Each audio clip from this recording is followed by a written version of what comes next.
ndi kwibariza abakobwa ziriya mbaraga zo kuba umaze kwima umuhungu nyuma warangiza ukamubwira ngo matike nitahire muzikura he? Umuntu ukaba umaze kumwimata ukajya kumva umuntu akwatse tike ngo agatike nigende, wakoze iki? Hari n'urengaho none yarangiza akahita akubwira ngo merekeza. What? Aramubwira ngo hell,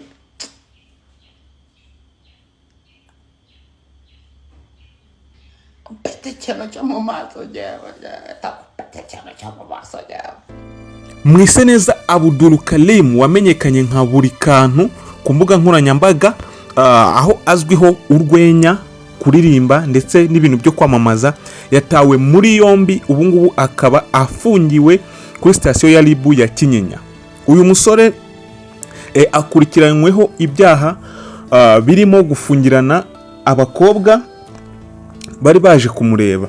Tuvugana n'umuvugizi wa RIB byari murangira, hari ibyo yadutangarije, intambwe ku ntambwe ku ifatwa ry'uyu musore uko byagenze kugeza n'ubu ngubu aho bigeze, aho agikurikiranwaho ibi byaha. Muri iki kiganiro rero tugiye kuvuga ukuntu byagenze, uko byatangiye, kuko abantu benshi bagiye babivuga mu buryo butandukanye, ariko noneho hari amakuru yavuzwe nyirizina ku bijyanye n'ikibazo cy'uyu musore ndetse n'iki cyaha ashinjwa mu gihe cyaba kimuhamye uko byagenda.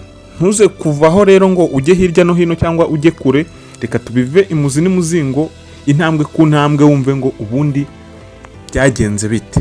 Nge tugiye kubana muri kiganiro, nitwa Papa Legacy. Niba ugeze aha ngaho usanzwe utahagera, uri mushyashya, ukande kuri subscribe kugira ngo ikiganiro nikize kuza kugucika. Noneho reka tubive imuzi n'imuzingo.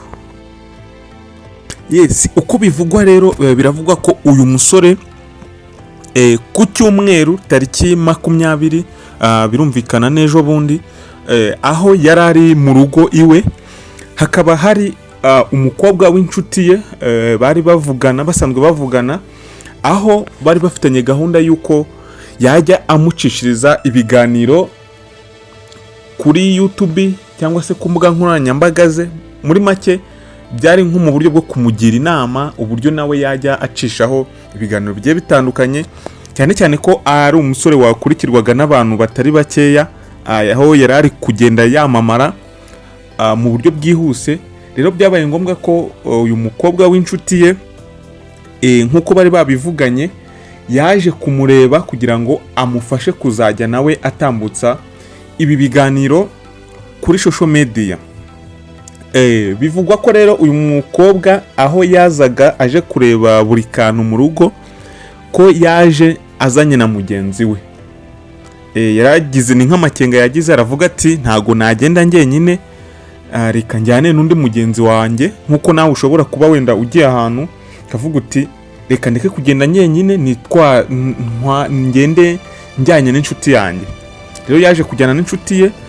Bivugwa ko baje bakahagera mu rugo, ariko mu by'ukuri Burikantu akaba yari yavuganye n'uyu mukobwa umwe.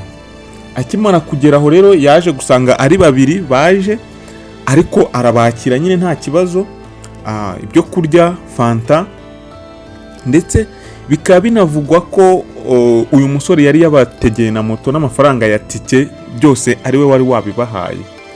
Nuko rero bagera aho ngaho, baraganira mo gakeya, hanyuma mu kanya gatoya Burikantu aza gusaba wa mukobwa ko yajya mu cyumba akaza bakavugana. Amubwira ati waba ugiye mu cyumba, ndaje noneho tuvugane.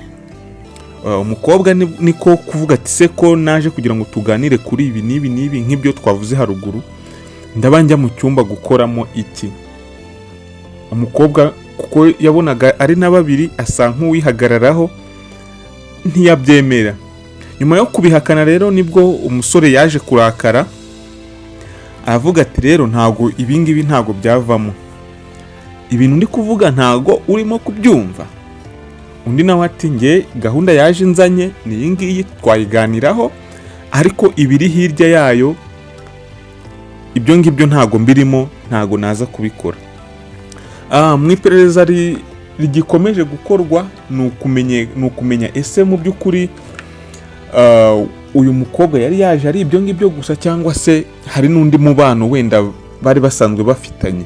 Ibyo ngibyo nabyo biracyari mu iperereza kugira ngo hamenyekane koko nyirizina icyatumye bigenda uko nguko, kuko amakuru aba agenda avugwa mu buryo bugiye butandukanye, ariko icyavuye mu iperereza nicyo gihabwa agaciro.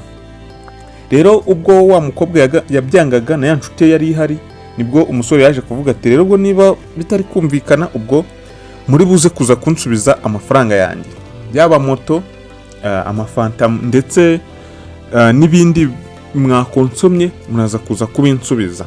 Umukobwa ati okay, nta kibazo, ariko noneho turaza kuguha 5,000.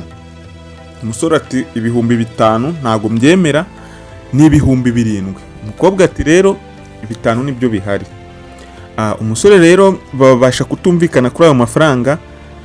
Icyo yakoze yaravuze ati okay, ndabatingirana hano, muraza kuza kuva hano munyishyuye amafaranga yanjye. Umusore niko gufata urufunguzo, arafunga, abafungirana, arasohoka, aravuga ati mubitekerezeho, mu gihe amafaranga yanjye araza kuba amaze kuboneka muraza kuyampa mbafungurire. Babanza kugira ngo ni brage, arabafungirana, aragenda ajya hanze. Nyuma yo kujya hanze rero, abakobwa bakomanga ku rugi babwira ati dukingurire twitahire ki, arabyanga, abafungana umutwe. Nyuma yo kubafungana umutwe rero nibwo abakobwa bigiriye inama yo kuvuga ati katurebe uburyo twahamagara RIB cyangwa se twahamagara polisi dutabare. Rero nibwo baje guhamagara 111. Polisi barayirangira ahantu bari. Urumva iyo process yose n'umwanya yafashe, ni umwanya munini mu by'ukuri. Rero niko kuza, nibwo polisi yaje kuza irabafungurira ndetse ita muri yombi Burikantu cyangwa se Abdul Karim. Ngo yaje rero guhita ajyanwa kuri station ya RIB hari Kinyinya. Abantu wenda batari bazi ahantu Burikantu atuye cyangwa se aba, yabaga hari mu karere ka Gasabo, umurenge ni Kinyinya, akagari ka Murama, hariya mu mudugudu n'Ibinunga. Niho hantu nyine yabaga kuri ubu ngubu ku bantu batari bahazi. Rero noneho tudatinze wenda icyo amategeko abivugaho, itegeko 151/68 ryo muri 2018 rivuga ko ikintu rivuga ko ibi bintu wenda kugira ngo n'abatabizi muze kumenya ngo mu gihe koko byaba bimuhamye ese byagenda bite. Ngo biravugwa ngo ifungiranwa ry'umuntu, byo gufungirana umuntu ntago byemewe. Ngo abantu bakoresha ibiboko, umuntu wese ukoresheje ibiboko, ibishuko cyangwa ibikangisho mu gufunga cyangwa gufungirana umuntu abakoze icyaha. Iyo ibi bintu abihamijwe n'amategeko bikamuhama nyine, ahanishwa igifungo cy'imyaka 5 ariko kitarenze imyaka 7. Niko bivuga. No kuvuga ngo ubwo mu gihe cyaza kuza kumuhama yahanishwa iyi myaka 5 ariko bitarenze 7.